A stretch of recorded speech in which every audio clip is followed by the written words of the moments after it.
Not only we're gonna look freaking hot, we are going to thrive in life. We're gonna be so healthy that our energy is going to be, I don't know.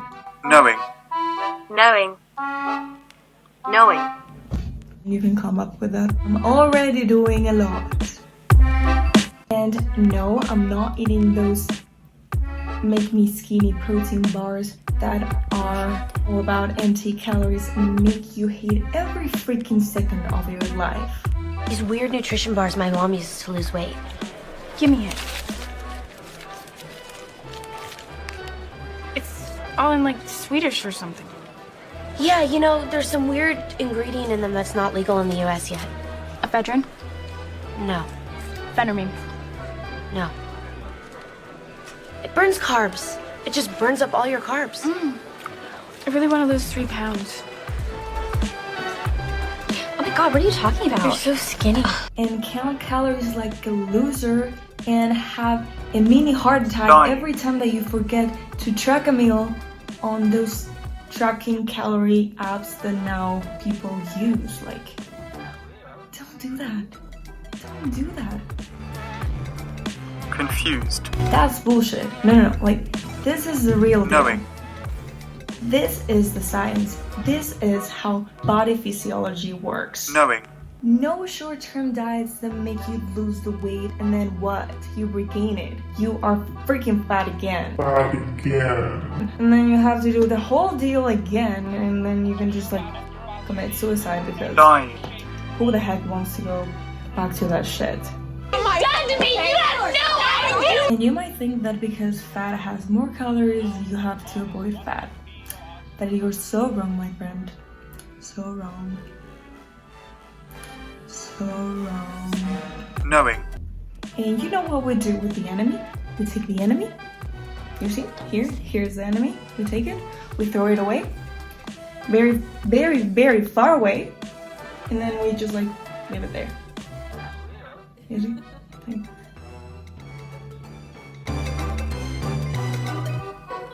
We're freaking bullying the fat. We don't want it here. We don't want fat. We don't want the fat. We're bullying the fat. I don't want fat. Do you want fat? No, right? Then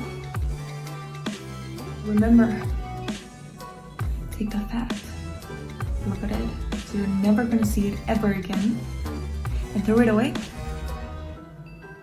There, whatever. See it disappear. Because you ain't freaking see it again. Ever. Never. Now I'm turning into a dog. Great. Do you know how the farm industry can double or even triple the growth of swine, cattle, or chicken? By feeding them carbohydrates. Feed a pig corn or grains and it will gain weight like crazy. And well, if you add fat to that carbohydrate, the farmer better start running because he ain't getting out of there alive. And there's quite the research that backs this up. For instance, this study found out that the pigs eating starch, yes, starch is a carbohydrate, developed fatty liver. Their cholesterol and triglycerides were elevated.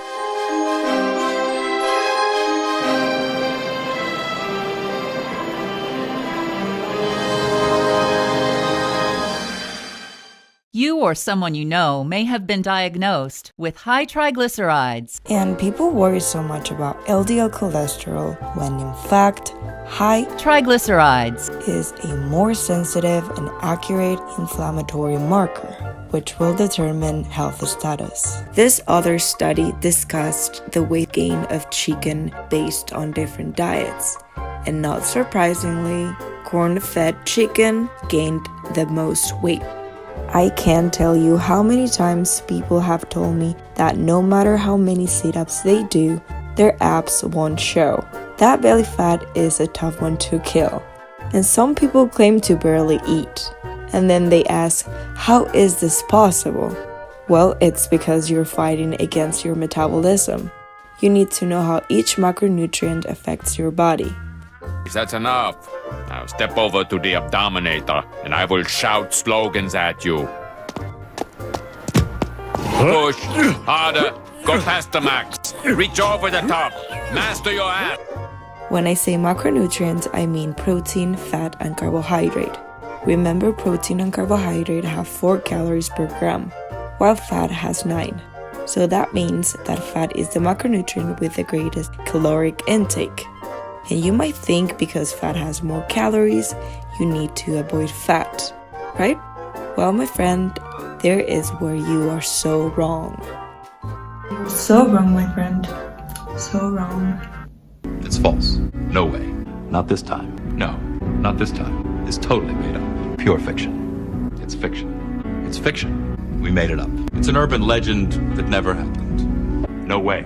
We need to understand the concept that calories are not created equal. Most of the new patients that come to our clinic say, okay, so if I have to follow a 2,000 calorie meal plan and I do 1,000 calories from healthy foods such as vegetables and whatnot, but then I keep the other half, the other 1,000 calories for my junk food such as my burger from McDonald's or my favorite ice cream from Ben & Jerry's or my soda, then I'm still within the 2,000 calories a day, right? So wrong, my friend. So wrong. The standard model of weight gain follows the law of thermodynamics. Too many calories into the body, not enough calories out. So the solution is count calories, eat less, and move more. As long as you have a negative energy balance, you will eventually solve the problem. And this is what I was taught during my nutrition major. Sounds simple, right? The problem is calorie restriction is impossible to sustain over the long term because the body fights back when it's deprived of calories. And years of research show that their hunger increases and their metabolism slows down. And that is why they either fail to keep with the diet or when they lose their weight, they regain it. Woohoo! Look at that blubber fly! Yes. Nurse, cancel my 1 o'clock. I want to share another study that analyzed the effects of carbohydrates and their glycemic index, aka how much carbohydrates spike blood sugars in rodents, and they found that the group in the high carbohydrate diet were a metabolic mess. Basically, they got fat as You or someone you know may have been diagnosed with high triglycerides. So we have to ask, why is this paradigm, which sounds so simple, just eat less, move a little more, just do it day after day and you'll ultimately achieve your goals. Why is this paradigm failed in practice? Well, an obvious problem is it completely disregards basically a century of research to argue that body weight is controlled by biology as much or more so than willpower, with a complex interplay of hormones, metabolic fuels, and other signaling integrating multiple organ systems. We had to begin to restrict calories in the high glycemic index group at around 8 weeks. What does that mean? See, these two groups the high glycemic group started gaining more weight on the same calories. So what does that mean about its metabolism? It was slowing down. That animal was becoming more metabolically efficient, slowing down its metabolism, so we had to cut back its calories. We had to put it on a diet. Same thing that is told to people who are gaining weight excessively. So we gave it fewer calories to achieve the same body weight, and we succeeded in doing that. And despite that, the high glycemic index animals still had much more body fat. The one on the right was a metabolic mess. Triglycerides.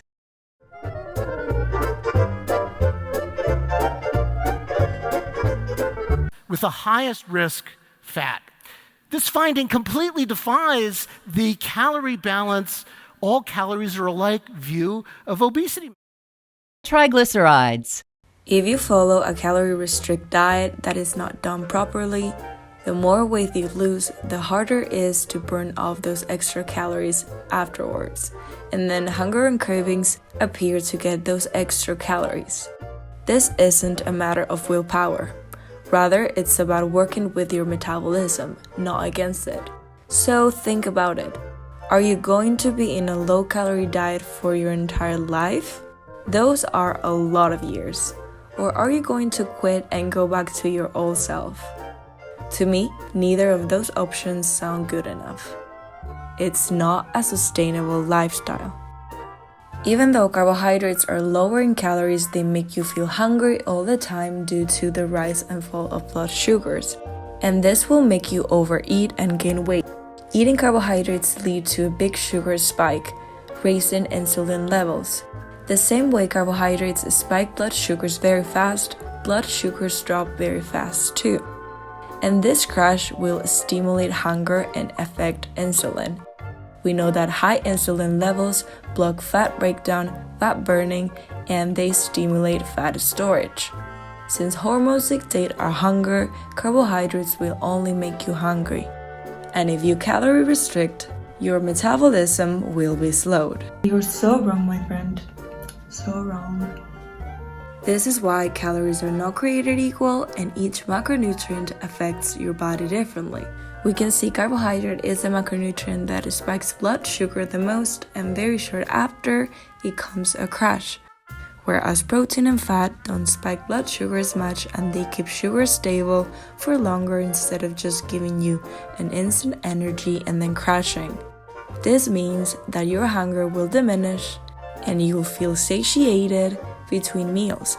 No need to constantly snack.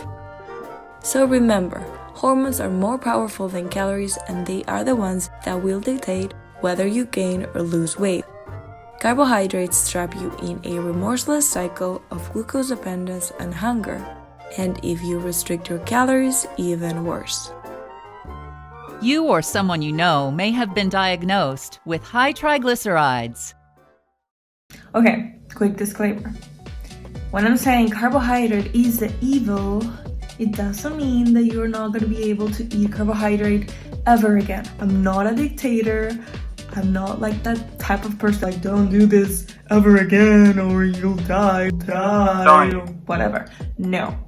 We don't want to think it as depriving ourselves forever. If you are traveling to Italy and you want to have pasta with your friends and enjoy that time, do it. But then go back to your regular healthy diet. It's not about getting obsessed about food. I don't want that. As dietitians, we don't want people to obsess about food, okay? The idea is to know how macronutrients affect our body. That is all. I don't want people to obsess because I know that some people get super crazy and you know what I mean. Now, it doesn't mean that you can do like one day like super high carbohydrate and the other low carbohydrate and you'll be fine. No. Special occasions, guys. Special occasions. If you're traveling, if you're like blah blah blah blah, just remember that calories are not created equal and you're gonna pay the price. But again, don't obsess, please, don't obsess, please, don't obsess. It's not that carbohydrates are the evil. It was just like a funny thing, okay? Find your own balance. Just remember how calories and macronutrients work. That's all. And that's all for today. If you want to keep learning about nutrition, stay around. Don't forget to subscribe, turn on notifications, and stay around. Very important because great content is coming up. So you gotta stay around. You gotta stay around. You gotta stay around. Unless you don't want to thrive in life. I want to thrive in life. Do you want to thrive in life? I'm like seeing that look on you. You want to thrive in life. You want to thrive. Come on, you want to thrive in life. I know you want to. I know, I'm not your regular dietitian.